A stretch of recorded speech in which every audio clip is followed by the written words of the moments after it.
প্রোগ্রামে লেট কামার, তবে এটুকু বুঝলাম যে প্রোগ্রামে যে জিনিসটা করা আছে থিওরিটিক্যালি সেশনটা অনেক ডিটেলে গেছে, তো ডিটেল সেশনটা এরকম আরও বেশি বেশি হওয়া উচিত এবং আশা করি যে নেক্সট সেশনে অন টাইমে আসবো। আজকের প্রোগ্রামটাতে এসে অনেক ভালো লেগেছে বিকজ আমরা হাতে কলমে কিছু শিখতে পারলাম।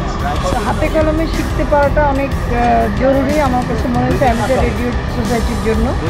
আর আজকের প্রোগ্রামের মানে অ্যামেচার রেডিও তো নতুন বলে কিছু নাই, আসলে কয়েকশো বছর আগে সব হয়ে গেছে, সবসময় চর্চায় থাকতাম। Thank you. এটা গল্প বলি, হ্যাঁ, ছোটবেলায় আমার বাড়ির পাশে পুকুর ছিল, তো ওখানে ডোরা সাপ ছিল।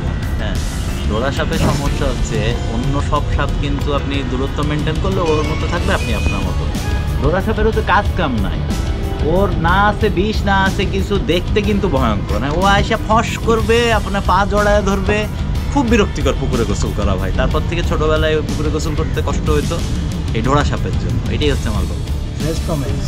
ডোরা সাপ আমি দাড়ি মোজ কিছু কাটিনি, ভিডিও কোথাও দেওয়া যাবে না। বাই বাই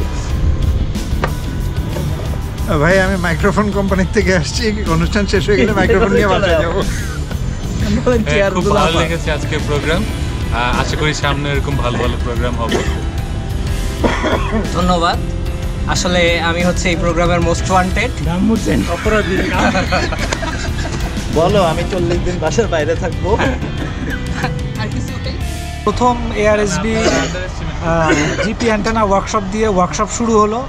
তো সামনে আমরা পরপর আরও অন্যান্য যেসব বিষয় আছে সেইগুলো নিয়ে একের পর এক ইনশাল্লাহ এই একইভাবে এবং এর থেকেও আরও সাকসেসফুলভাবে আরও সুন্দরভাবে বাকি প্রোগ্রামগুলো করবো। আপনারা সবাই আমাদের সঙ্গে থাকবেন। ধন্যবাদ।